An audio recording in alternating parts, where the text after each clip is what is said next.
Steve Keen, welcome to Hardtalk. Delighted to be here again. You describe yourself as an anti-economist. Does that mean that you just listen to what all of the sort of bastions of economic collective wisdom say, from the US Fed to the UK Treasury to the IMF, and you just think, I'll say exactly the opposite? That wouldn't be a bad strategy, but no. There's been an alternative strands in economics throughout its history, going right back to the days before we even had what we called economics, back in the days of William Petty and so on. And I've been part of that contrarian tradition, which you can probably date back to about 1810. Right, and but things have changed a little bit since 1810. Yes. I mean, the orthodoxy has changed somewhat. It's changed dramatically. It's swept around. The orthodoxy we have now really began in the 1870s. But that orthodoxy fundamentally saw capitalism as being a system that tends towards equilibrium. Now, it wasn't because the people who wrote that stuff believed it. I'm talking about Jevons and Marshall and so on back in those days. But they didn't believe it was possible to analyse the economy unless you assumed it was an equilibrium. So what was a technical choice for them back then effectively became a religion in the 20th century. And that's when my school really departed and said, capitalism, whatever else it might have as a strength, equilibrium is not one of them. But are you a capitalist? In a fundamental sense, yes, I am. I'm a great fan of entrepreneurs and innovators. I think capitalism is probably the second best social system in history for bringing about innovation, and that's the main thing we can say in favour of it. The first best by being back in Cro-Magnon days, by the way. So it's dramatically better than feudalism, certainly better than state socialism, and I think that's inherent. It's not just because of Stalin. Capitalism does give you more innovation, but it also does give you financial bubbles and Ponzi schemes, and that's the main thing that I'm attacking in policy terms. Right, and I want to get to the nitty-gritty of where you see the particular problems and where you might see things like Ponzi schemes developing again. But before we get there, just one more question about your mindset, because it just seems to me quite important to establish how you think. You call yourself a contrarian, and I come back to this idea that there's something knee-jerk and very predictable about being a contrarian, because the whole idea is that you take whatever the consensus is, and right now the consensus, going back to the beginning of my first question, the consensus is clearly around a form of liberal economics that perhaps the IMF epitomises. Your knee-jerk reaction is simply to think always that they're wrong. No, I can analyse what they say and work out whether they're right or wrong. They can be right by accident, so in a lot of ways most conventional economists these days are in favour of governments running budget deficits, for example, which is not what you see coming out of the political class. So I find myself happily signing petitions that Paul Krugman might also have his name on exactly the same issue. So I'm not contrarian about every particular point. It's really this approach of analysis. How do you think about capitalism? What questions do you ask yourself about the social system that direct then what information you look for to try to understand how it operates? They ask the question, can a disaggregated, deregulated system of markets reach equilibrium? Interesting question. They prove that it's not the case, as it happens. My question is, what caused the Great Depression? And can we avoid having another one? I think that's a better question. Right, well, it's a very big question, and I don't want to ignore it, but I want to start actually with something very specific and then sort of actually get to the bigger picture. And the specific thing I want to get to, because you've made quite a lot of noise about it and you've swum against the tide in doing so, is Brexit. Why do you believe that, again, the collective wisdom from all of the organisations I've already mentioned, but in particular the UK government itself, some of the most respected economists here and the Institute for Fiscal Studies and elsewhere too, they all say that the Brexit decision is going to have a material and damaging effect on the UK economy. How can you be so sure they're wrong? Well, I'm not. Actually, my reason for voting for Brexit was not because I thought it was going to be better for the English economy than Remain. There are good arguments that there can be a certain amount of damage to the economy from leaving this institutional structure like the European Union. My main reason for voting for Brexit was, I suppose I call myself the Groucho Marxist question. I'm in a club, do I want to be here? And the answer was no, because I think the EU is an incredibly, not only an effective club, but a dangerous club for the health of Europe. And it's going to fall apart at some stage. It might as well start with a polite exit by the English rather than a rude one by the French. Well, for a start, we should say the British, not the English. Sorry about that. And that's okay. I'm still learning. But the point is this, you know, we look at the impact of Brexit, we see, and all the surveys show it, from business confidence to investment decisions, we see already that the impact of uncertainty is quite profound, and that all of the growth forecasts for the future have been downsized. Britain is going to suffer as a result. It's having some pain. I mean, some of that pain is necessary. A large part of it is you need to unwind the housing bubble you've got here, which is as bad as the one that I come from back in Sydney. There are elements like that that have to happen.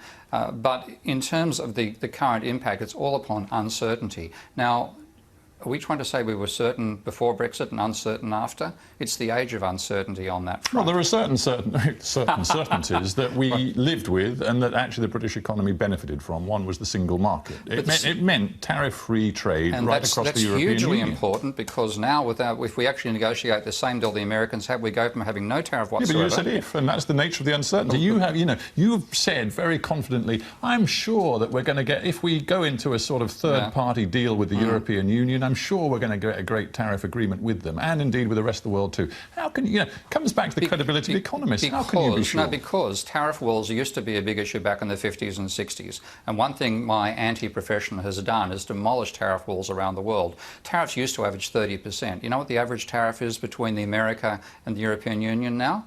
2%. You know what the likely tariff is if we go to this third-party status on cars, for example? One of the most important exports from the UK, at least 10%. 10% on the price of a car is a really big deal. And our currency has fallen by 15 and 20%.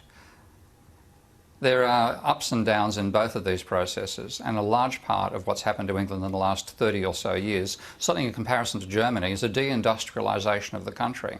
Now, partly that's because you've had an overvalued exchange rate, in my opinion. That exchange rate plunged after Brexit and is likely to remain low. So, yes, you're going to face maybe a tariff on cars of 10%, but you're looking at a general reduction in your export prices of 20%. So there are swings and roundabouts here which weren't taken account of by the mainstream. Look at the way the British economy works. I mean, a very significant chunk of national GDP comes from the City of London, from the financial sector, banking, insurance, and all the rest that goes with it. There are significant institutions like Deutsche Bank who are already saying they are fundamentally reviewing their investment commitment, strategic commitment to the UK because of the Brexit decision.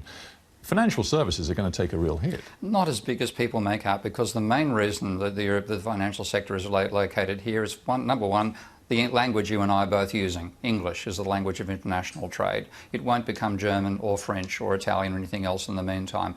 Also, most contracts are negotiated in English law, and that's a major strength that the financial sector gets out of locating here that it won't get in Frankfurt. Now, they'll talk about it. They're good at talking up how deadly the world's going to be ruined if they leave the country tomorrow. The financial sector is very good at causing a panic.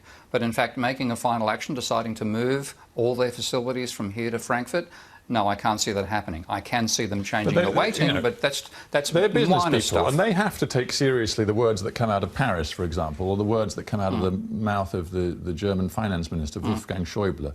These are people in Europe who are saying, look, apart from anything else, to ensure the stabilisation of the rest of the European Union, to ensure we stay together, we have to send a very clear message about Britain that if you leave, you suffer the consequences. And look what they've done to Greece and Spain. That is not the behaviour of a democratic system. That is authoritarian behaviour. Well, you can call it what you like, but you're not a politician, you're an economist. You have to calculate. I'm not going to be an economic Chamberlain.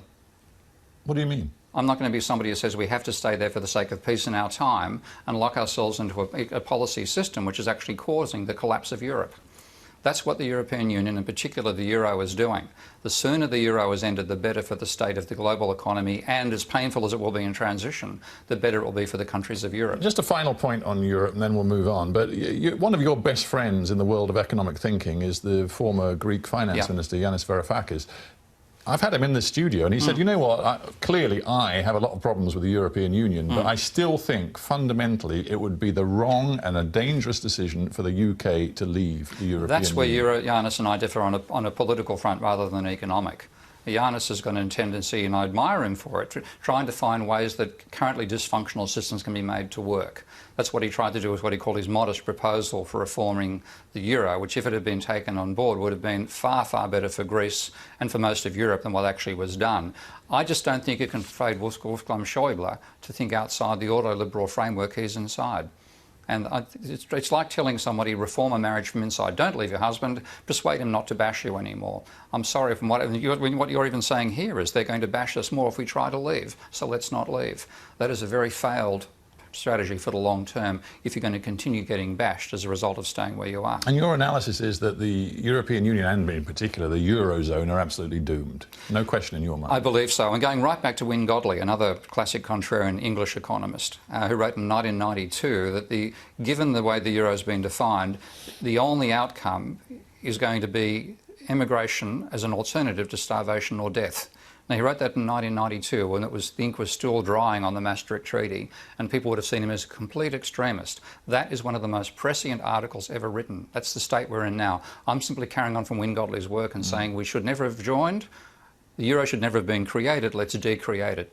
Funnily enough, while you predict meltdown for the European Union, that isn't the real driver of your conviction that there is going to be, before too long, another financial crisis across the world. I mean, that is driven less by a particular political event like the breakup of the European Union for you. It's driven much more by your analysis that the world is still drowning in debt. Private debt. That's right, and that's what's ignored by the mainstream, which is one reason why I call myself an anti-economist. They are slowly coming around to realising the importance of private debt, but fundamentally they ignore it and say government debt's the problem. My argument is, and it comes from Hyman Minsky's work and Irving Fisher before him, is that private debt is a major, the growth in private debt is a major source of demand in the economy, but that demand comes with the cost that your debt level rises. And there's a tendency in capitalism for the debt level to rise over time to the point where you have so much debt that you can't service it anymore and you have a crisis like we're going through now. Well, you say can't service it anymore, but the fact is it's very easy to service because right now interest rates are lower than they've ever been before. In some countries they're pretty much negative. And also, governments are making the money supply more sort of easy to get your hands on than ever before. I wish the last one were true, because they're pumping up the money. They're pumping up the money in the banking system's own internal circulation, not in our actual pockets. They should be doing. Well, it has a knock-on effect. That's the argument. No, it doesn't. Nothing like it. This is again bad economics. Well, they wouldn't be doing quantitative easing unless they were convinced that actually printing money as they do, yes, they're convinced by it reaches the real economy. And they're wrong. They're convinced by it, and they're wrong. And the Bank of England is now saying that in its own research papers. If you go back to their thing about money creation in the modern economy, they say boosting reserves does not create extra money in the private monetary system. So it's a fail. It's not a successful policy. Well, you're absolutely convinced they're wrong, but let us be honest, you've been wrong too. You look, I mean, this... I was going to say obsession, that's rude. Let's say preoccupation you have with private debt and levels of private debt around the world. Yeah. You've had it for some time. I mean, you had it in your home country, Australia. You said back in 2010 that Australia's property market was heading for a crash. You said prices are going to fall by up to 40%. And because of the degree to which Australians are leveraged into their property market, it's going to kill the Australian economy. Well, you're dead wrong. Australia hasn't had a recession for, what, 25 years? And what it's done to avoid that recession is to borrow an additional 50% of GDP over the debt level it had back in 2008. And so what, I would say, because the Australian economy is motoring at 3% growth right now. It's got unemployment of 5%, inflation rate of 1%. Australians, by and large, are pretty darn happy. And so were Americans in 2007, up till July. These things come to a crunch, and the reason that isn't just a case of servicing... But you said they were coming to crunch 6 years ago. And they borrowed their way out of it. You said, in fact, I don't mind embarrassing you. You said, I am going to walk from Canberra to Australia's highest mountain, 225 kilometres, if I'm wrong on this issue, and you were dead wrong. You had to put your walking boots on and take the hike. The expiry of that particular bet is 2023. Well, why did you've done the walk already? Shut the property lobby up. It worked very effectively. I think they felt that you were saying that the crash was coming, and that's why you felt that you had to... As soon as you say property is going to fall over, the property lobby goes for you like a mad dog. And I went in as an academic expecting to have even academic standard debates, and they can be pretty nasty. But what the property lobby does to fight anybody who goes against their mantra is to attack on any ground. You're the guy who told me that you were never going to appease, you were never going to tailor your message. I didn't appease. I got up on the second page of the Sydney Morning Herald, courtesy of that walk, and rubbed their noses in it. All right, well, let's talk China then. You know, if we're going around Steve Keen's predictions and the degree to which they're not coming true, you, for quite a while, have been saying that the Chinese economy is heading for a massive fall too. too. Right now it's growing at a pretty steady 7% a year. Do you know what the unemployment rate is in China right now? Well, I don't know that anybody can believe the statistics coming out of China. It's 4.09% and has been for the last 7 years. The statistics that matter that are coming out of China are talking about a crunch, and the government's response to that is to try to pump the economy up again. Now, I do say they can manage to do that because they have such an amalgam of a private and a state system. They can flip from private funding to government funding very easily. But they still have massively overinvested, and they are still suffering a dramatic decline in demand in many sectors of the economy, and they can't sustain the same rate of growth. What is, for you, an acceptable level of privately held debt, individual and business held debt, in a sustainable economy? What level can it be? About 60 to 80% of GDP. 60 to 80%? Yep. Well, most countries are well over 100%. Exactly. If you look at England... Yeah, but they're not all collapsed. The thing is, you're Mr. Doom and Gloom, but things aren't as bad around the world generally as you suggest they ought to be. What has happened, and largely the one reason they're not so bad, is because countries outside Europe are actually doing government spending despite talking about running a surplus.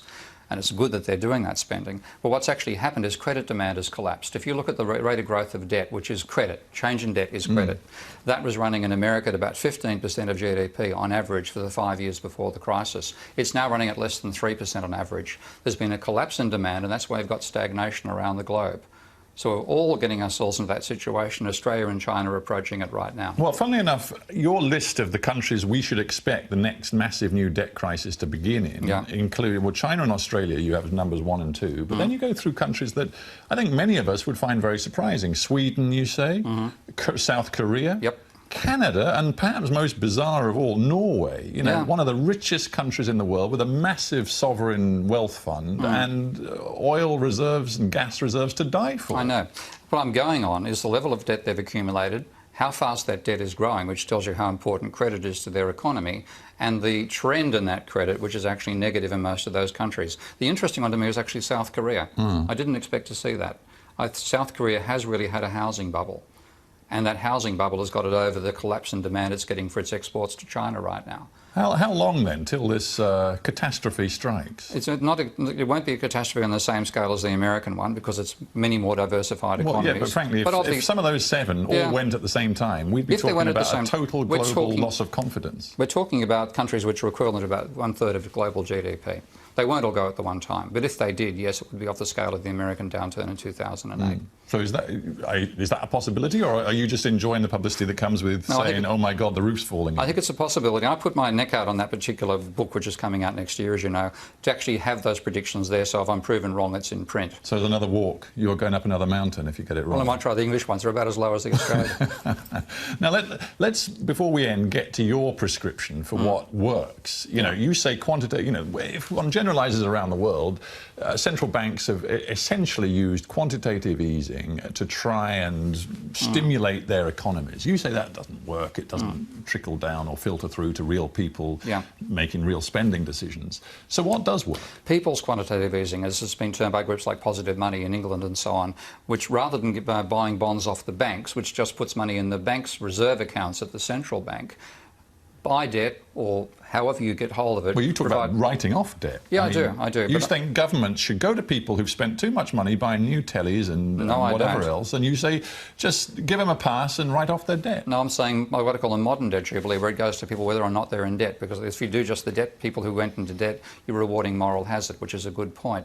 But the government... Imagine what Wolfgang Schäuble would say to you when you say to him, you know what, we're just going to give everybody money. Wolfgang Schäuble doesn't understand money. Wolfgang Schäuble and mainstream economists in particular are still coming to grips with what money actually is and how it's created. How dare you say that to a man who's overseen one of the most successful periods in the German economy of, because of the euro. Decades. The euro has given them a 9% trade surplus. They're cauterising southern Europe with a monumental... Oh, you mean they're pure leeches and parasites?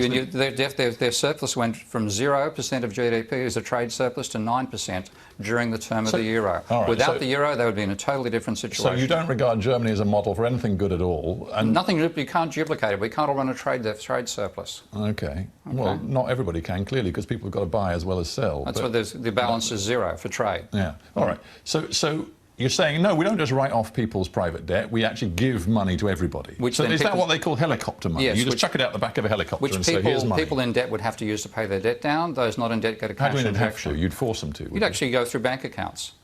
Put it into somebody's bank account. If there's debt, it cancels the debt. If there's no debt, they get a cash injection. Balance it using open market operations to stop too large an increase in the money supply occurring, but use that to actually boost domestic activity and reduce private debt. Because the crisis... Sorry, forgive me for sounding puzzled, but you think this works for governments which are running massive public deficits and indeed massive national debt as well? You know, however indebted the government is, they still give out money to everybody. The main danger is the trade deficit. That's the one you've got to look at. That's the most important deficit you need to control. But governments should run deficits most of the time. The mistake we make is believing that government should run a surplus or be balanced. But governments are one of two ways of creating money. The banks are the other way. If the government doesn't create money, we can borrow too much from the banks and end up in the sort of crisis we're in now. You, I think, would have to admit that at the moment this idea of helicopter money being the key to getting governments out of, well, not governments, but nations out of slow growth, it's still somewhat controversial. Funnily, it wouldn't be anywhere near as successful if Milton Friedman hadn't invented the phrase himself some 40 years ago. So I've got to thank Uncle Milton for that particular one.